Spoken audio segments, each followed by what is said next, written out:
Michael said. "Why is my name on this report?" His voice cracked as he scrolled through emails buried deep in the archive. The office hummed with fluorescent light, cold and empty at midnight. His eyes froze on one line: fatal incident unreported. Fear raced down his spine like ice water. Michael whispered, "No, this can't be real." He opened attachments, each one colder than the last. Accident photos, silenced by corporate edits. His badge lay heavy on the desk, suddenly useless. Sweat dampened his shirt, though the air was frigid. He muttered, "They knew all along." Footsteps echoed outside his cubicle, sharp against tile, then silence. Michael held his breath, the monitor glow painting his face pale. A shadow lingered near the frosted glass door, then moved on. He exhaled shakily, heart thundering. Every instinct screamed, "Run!" But he clicked one more file, trembling, whispering, "God help me, I found the truth." Michael whispered, "I shouldn't have seen that." He shut the monitor, the hum of the machine ringing in silence. The office felt colder, walls closing in. His mind replayed the images, relentless and sharp. Every breath felt heavier, every sound suspicious. Michael thought, they buried deaths for profit. He gripped his badge like it could protect him. The thought of going home seemed impossible. His family's faces flickered in his mind, then the lifeless bodies from the file. He said, "If I ignore this, I'm no better than them." Fear battled resolve in his chest. The cubicle walls felt like prison bars. A distant elevator bell chimed, echoing like judgment. He stood slowly, chair scraping floor. The company was no longer a workplace. It was a trap. Michael's heart pounded as he muttered, "They'll come for me." The next morning, Michael forced himself into the office. Sunlight through tall windows mocked the dread in his chest.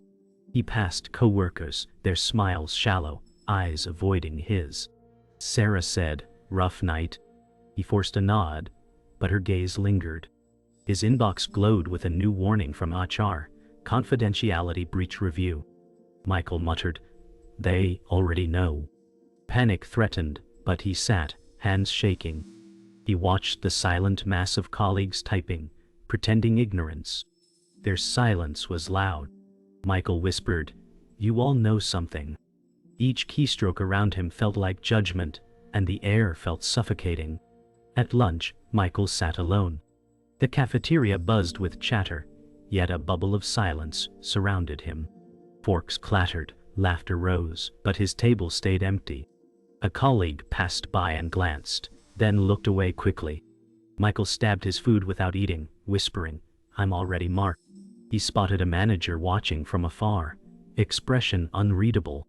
His appetite died.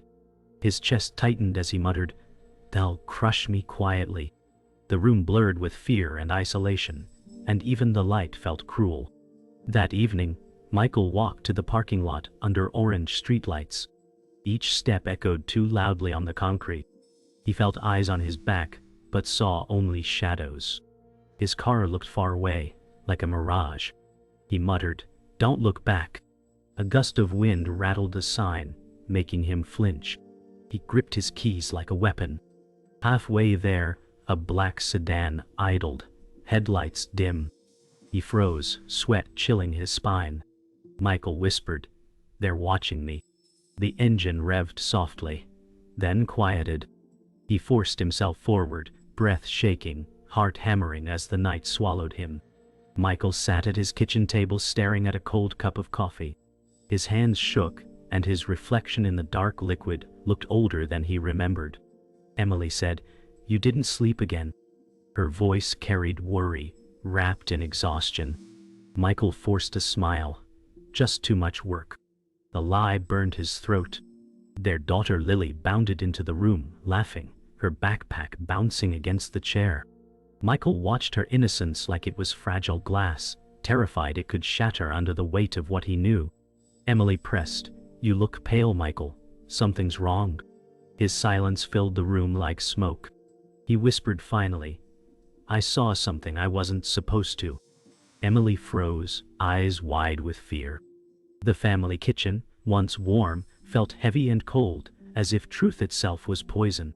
Michael gripped the table and thought, if I protect them, I destroy myself. If I protect myself, I abandon them. Later that evening, Michael sat on the couch while Emily folded laundry beside him. The television played quietly, news anchors laughing about a market rally. Michael barely heard it. Emily said, "You've been distant for weeks. Don't shut me out." He whispered, "I'm in danger if I talk. But I'm dying if I stay quiet." Emily's hands froze mid-fold, eyes watering. She said, "We have Lily to think about. Don't do something reckless." Michael turned away, staring at the blank wall. He muttered, "If people died and no one spoke, what does that make me?" Silence wrapped them like a shroud, broken only by the hum of the TV. Emily dropped the shirt in her lap, whispering, "Please, Michael, I can't lose you." His heart cracked under her fear. Michael sat alone in his car parked outside his house. The night pressed heavy, street lamps humming faintly. He scrolled through his phone, reading accident reports again, screen glaring like a spotlight in the dark. He whispered, "These families deserve to know." His chest felt crushed by the weight of their silence. A message draft sat unsent, addressed to a journalist. His finger hovered over send. He muttered, "If I do this, I can't go back." His reflection in the windshield looked ghostly, haunted. A dog barked in the distance, and he flinched as if every sound meant discovery. He dropped the phone on the seat and buried his face in his hands. He whispered, "God, I'm so afraid." At work the next day, Michael walked past Sarah's desk. She looked up, offering a small smile. "Rough week?" she asked softly. Michael forced a nod. "Just tired." Her voice lowered, "Careful what you dig into here. Some things aren't meant to be found." The warning stung sharper than kindness. Michael's throat tightened. He said, "What do you mean?" Sarah's eyes flickered to the manager's office, then back to her screen. "Nothing," she said quickly, but her face betrayed fear. Michael walked away, pulse racing, whispering, "Even allies are afraid." The office buzzed with keyboards and phones, yet every sound felt staged, like a performance hiding danger. That night at dinner, Lily asked, "Daddy, why don't you smile anymore?" Michael's fork froze halfway. Emily gave him a sharp look, urging him silently. He forced a laugh, "Just tired from work." Lily frowned, unconvinced. Emily said, "She notices Michael. We both do." He put his fork down, staring at his plate. "I'm trying to keep us safe," he whispered. Emily's eyes softened but carried fear. "Safe from what?" she asked. His silence was the only answer. Clatter of cutlery from neighbors seeped through thin walls, mocking their fragile peace. Lily said, "I don't like secrets." Michael's heart ached. He thought, the truth is eating us alive, and I'm the one feeding it. Michael sat stiff in the HR office, fluorescent lights glaring like interrogation lamps. Karen, the HR manager, smiled thinly across the table. She said, "We've noticed unusual activity from your account." Michael's stomach twisted. He whispered, "I was just working late." Karen leaned forward, eyes sharp. "Accessing restricted files is not part of your role." He clenched his fists under the desk, sweat dampening his palms. His heart pounded as he said, "I didn't take anything." Karen's smile tightened, her voice silk over steel. "Be careful, Michael. Curiosity can look like misconduct." Silence swallowed the room. Michael thought, "They're closing in already." He walked out, feeling every camera in the hallway follow him. The break room buzzed with chatter, but it silenced when Michael entered. Co-workers glanced, then quickly turned away, pretending to focus on their coffee.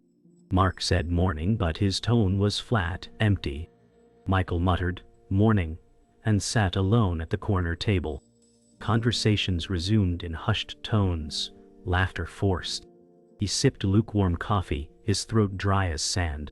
Sarah passed by, eyes flicking to him with something between pity and fear. Michael thought, they've all chosen silence. His chest tightened as isolation pressed in like walls, moving closer. He whispered to himself, I'm already the ghost in this place. Late at night, Michael crept back into the office. The building was silent, except for the hum of servers. He slid a flash drive into the port, fingers trembling. Emails loaded, each attachment more horrifying than the last. Accident reports, names, times, all erased from public records. His breath caught, throat burning. He whispered, they buried bodies under numbers. Every click felt like detonating a bomb. He copied files, pulse hammering in his ears. A floorboard creaked behind him. He froze, turning slowly, but the hallway was empty. Sweat poured down his neck. He whispered, I'm running out of time. At home, Michael lay awake, staring at the ceiling. Emily rolled over, whispering, you're shaking. He forced a laugh, bad dreams. She reached for his hand, cold with sweat. Emily said, you can tell me, Michael. He turned, staring at her in the dim light.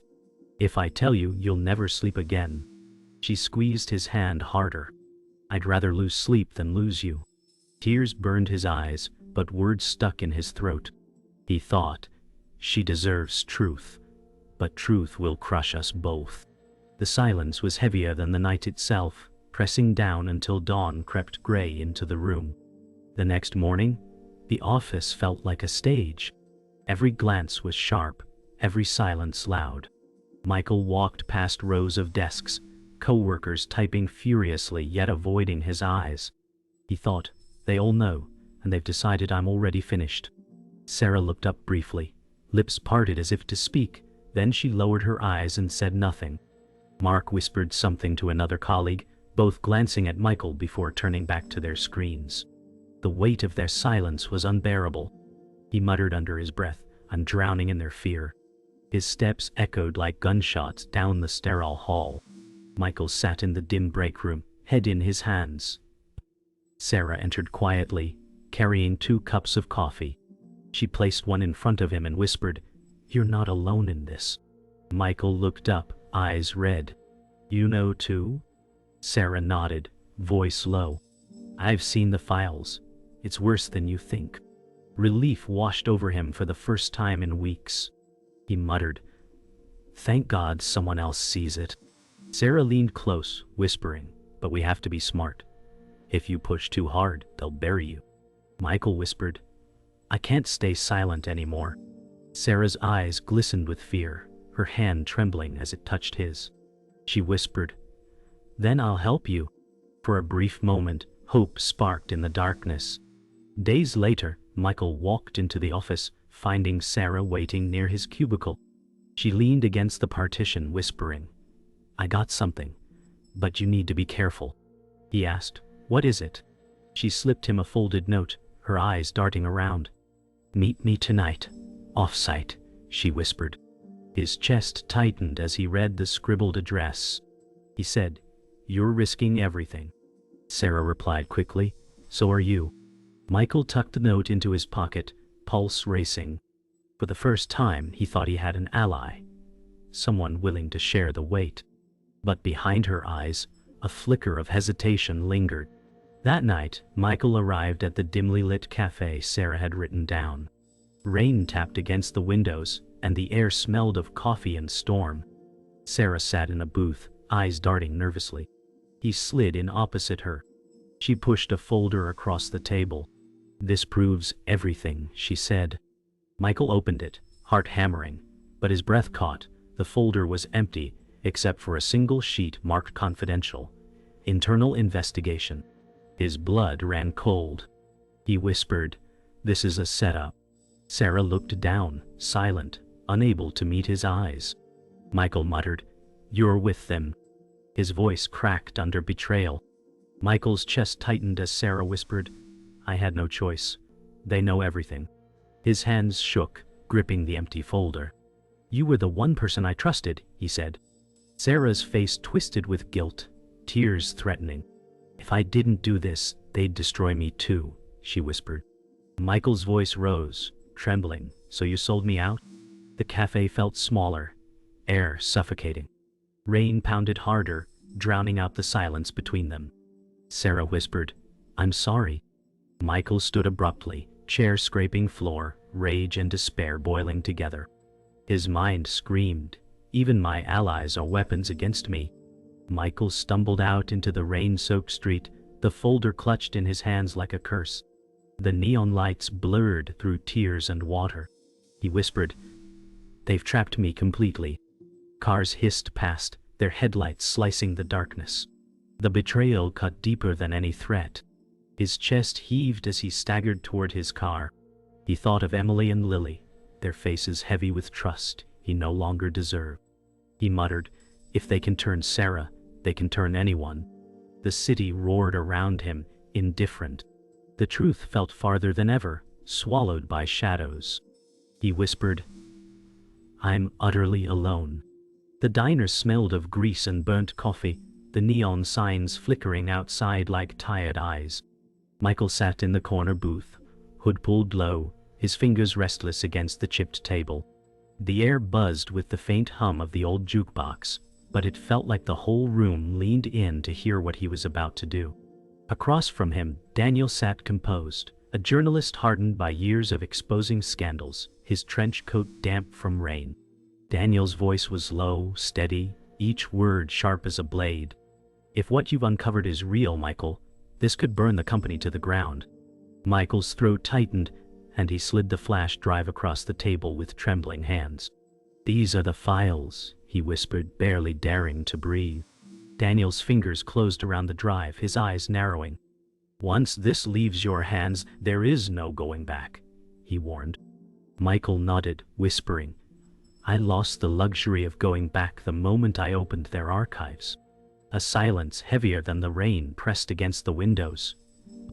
Michael stared into his coffee, seeing his reflection ripple. He thought, "This is the moment my life stops belonging to me. From here, it belongs to the truth."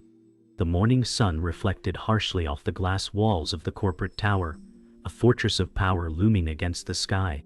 Michael stood at the entrance, his phone buzzing endlessly with anonymous threats and warnings, each one colder than the last. He muttered, "They know it was me." The lobby doors opened with a mechanical hiss, and inside, the marble floor stretched like a stage. Executives moved with rehearsed confidence, their glances cutting like knives. David appeared near the security desk, dressed in his dark suit, his expression carved from stone. His voice was smooth, too practiced. "Michael, upstairs. Now, doll." Michael's pulse raced as he stepped into the elevator, the mirrored walls reflecting his pale, drawn face. The doors slid shut with a metallic finality, sealing him in. He thought, "Every step forward is a step into their arena. I've already fed them the truth, but now they'll try to devour me." The numbers blinked upward, one by one, the climb slower than time itself. He clenched his fists, whispering, "I have nothing left to lose but silence."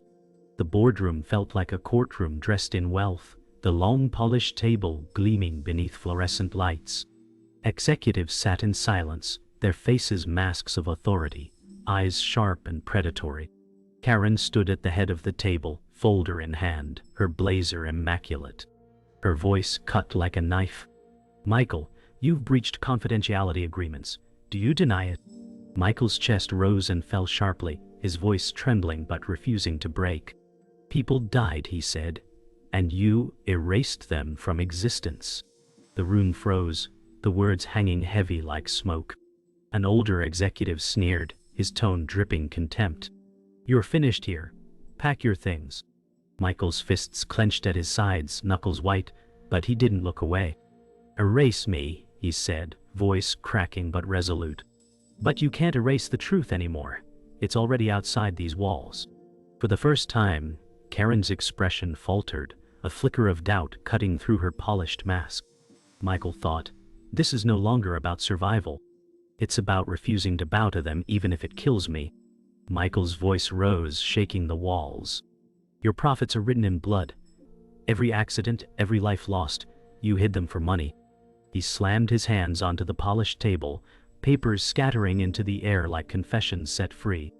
David leaned forward, growling, "Watch your tone." Michael's face burned with rage, but his words were a storm.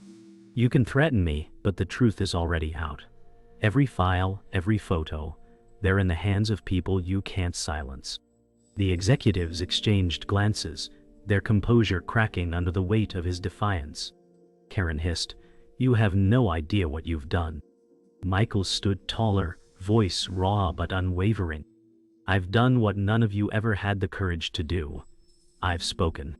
The silence after his words was deafening, broken only by the shuffle of papers still drifting to the floor. Michael thought, "This is my last weapon, my voice. And I will use it until it breaks me." Outside the courthouse, the world converged. Reporters swarmed, microphones shoved forward, cameras flashing like lightning. Michael stood at the center, pale but unbroken, Daniel at his side. A reporter shouted, "Michael, are you afraid for your life?" He lifted his head, his voice steady despite the storm. "I'm not afraid of truth. I'm afraid of silence." The crowd roared with questions, voices blending into chaos. At the edge of the crowd, Emily stood holding Lily's hand. Their faces pierced through the noise, Emily's eyes filled with fear and pride, Lily's small fingers gripping tightly. Michael locked eyes with them, whispering, "This is for you," though the roar swallowed his words. Cameras captured him from every angle, some calling him a hero, others a traitor. Michael thought, "I've become a symbol, but I'm still just a man who couldn't stay quiet." He straightened his shoulders against the onslaught, carrying the weight of truth into history. The living room glowed faintly with the flicker of the television, but the air inside felt heavy, almost unbreathable. Michael sat on the couch, slouched forward, his face pale as he watched news anchors announce the downfall of men and women he once passed in the hallway every day. The screen showed executives in suits being escorted into police cars, their polished faces twisted in shame. Daniel's voice crackled over the phone pressed to Michael's ear. "We did it," he said firmly. "They can't hide anymore." Michael closed his eyes, whispering, "We burned the rot out, but at what cost?" He looked at Emily, standing by the blinds with her arms folded tight across her chest, the glow from outside cameras flashing against her weary face. "Michael, they'll never leave us alone now," she whispered, her voice shaking.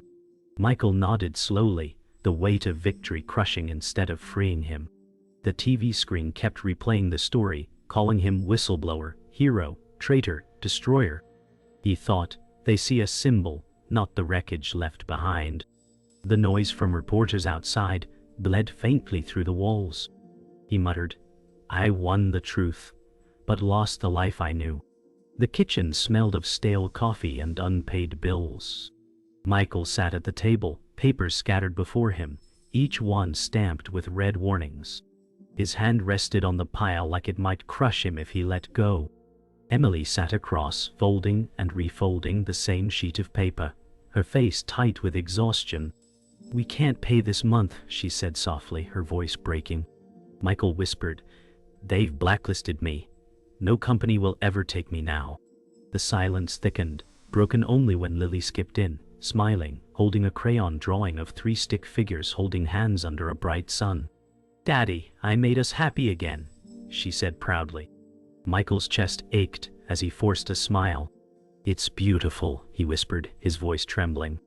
Emily's eyes glistened, but she turned away, unable to hold his gaze. Michael thought, "I gave strangers justice, but stole peace from my family." The weight of his choice filled the room, heavier than the stack of unpaid bills.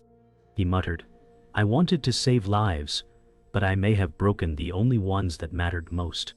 Outside their house, chaos reigned. Reporters crowded the street, their cameras flashing like lightning, their microphones raised like weapons. Protesters stood mixed among them, some waving signs that read hero, while others lifted banners screaming traitor. Michael opened the door slowly, shielding his eyes as the roar of voices swallowed him whole. Questions flew like arrows. "Are you proud? Do you regret it? Are you afraid for your family? Daniel pushed through the mob, his coat brushing against bodies as he muttered, "Stay calm. This storm will pass." Michael whispered back, "Storms always leave wreckage." A protester lunged forward with a sign reading, "You betrayed us." Another woman held one with trembling hands. "Thank you for saving lives." Michael's chest felt like it would split in two. He thought, the world doesn't want the truth, it just wants someone to blame. The crowd's roar blurred together, but every face burned into his memory. He whispered under the din, "I'm no hero. I'm just a man who refused to be silent." That night, the world outside finally quieted, but the silence inside their bedroom was heavier than noise. Emily sat on the edge of the bed, her back stiff, her hands clenched in her lap. Michael sat a few feet away, staring at the floor as if the carpet might swallow him. Emily's voice was soft, nearly breaking. "I miss who we were before all this." Michael whispered, "So do I." She reached halfway across the space between them, her hand trembling, but she pulled it back before it touched his. The distance between them was louder than words.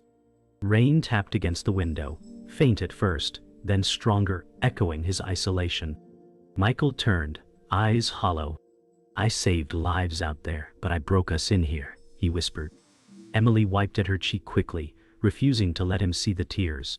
She whispered, "We'll survive this, Michael, but we'll never be the same." He nodded silently, unable to argue, because her words were already the truth. Weeks later, Michael walked alone through a park at dusk. The air was cool, leaves rustling in the fading light. Children laughed in the distance, their voices sharp reminders of a world untouched by his choices.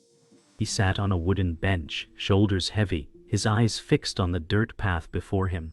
A stranger approached, pausing for a moment. The man placed a hand briefly on Michael's shoulder and said quietly, "You saved lives, don't forget that." Then he walked away, disappearing into the twilight. Michael whispered, "At the cost of mine." His chest felt hollow as he looked at the trees swaying gently, indifferent to human battles. In the breeze, he swore he could hear Emily's voice, soft and tired, and Lily's laughter, bright and innocent. Michael thought, truth doesn't return what it takes. It only leaves scars. He sat in silence, the weight of his choice pressing down like stone as the last rays of sunlight faded from the horizon. Michael walked into the corporate lobby one final time. His badge hung heavy in his hand. He swiped it against the turnstile, red light. He tried again, red. The guard shook his head. "Your access is revoked." Michael's heart dropped, his body suddenly weightless. Employees filed past, their whispers brushing against him like knives. Some looked away, others smirked. He whispered, "So this is how it ends." The polished floor reflected his pale face back at him, distorted by the marble's veins. Above him the corporate logo gleamed, bold and pristine, but to him it looked like a tombstone. He thought, "They erased me not with trials or words, but with silence and denial." His badge slipped from his fingers, clattering to the floor, the sound echoing through the vast lobby. That night, Michael sat in his small apartment, the phone buzzing on the table. Unknown caller. It rang once, twice, then silence. He stared at the black screen, breath shallow. It buzzed again, the vibration rattling the table like a warning. Outside, a car idled too long under the streetlight. Michael whispered, "They want me to feel hunted." His hand hovered over the phone, but he didn't answer. The ringing stopped, leaving silence louder than noise. He pressed his hands to his temples. "Even when the truth is free, I remain their prisoner," he thought. The hum of the refrigerator filled the empty air, a reminder of life's trivial noises, even as his world teetered on fear. Michael gripped the sink in the bathroom, staring at the mirror. His reflection was ghostly, eyes sunken, skin pale. He whispered, "What have I become?" From the bedroom came Emily's soft voice, comforting Lily into sleep, a faint lullaby floating down the hall. Michael splashed water on his face, droplets streaking down like tears he could not cry. He thought, I saved strangers, but I may have broken my family. His chest heaved as his hands trembled against the porcelain sink. The mirror stared back at him with a cracked line across the glass, slicing his reflection in two bits each day. He whispered, I fought giants, but I lost myself in the battle. The silence answered, unrelenting. Michael sat in a cafe corner days later, blending in among strangers. The clatter of cups and hum of chatter around him felt alien, as if he had stepped into another world.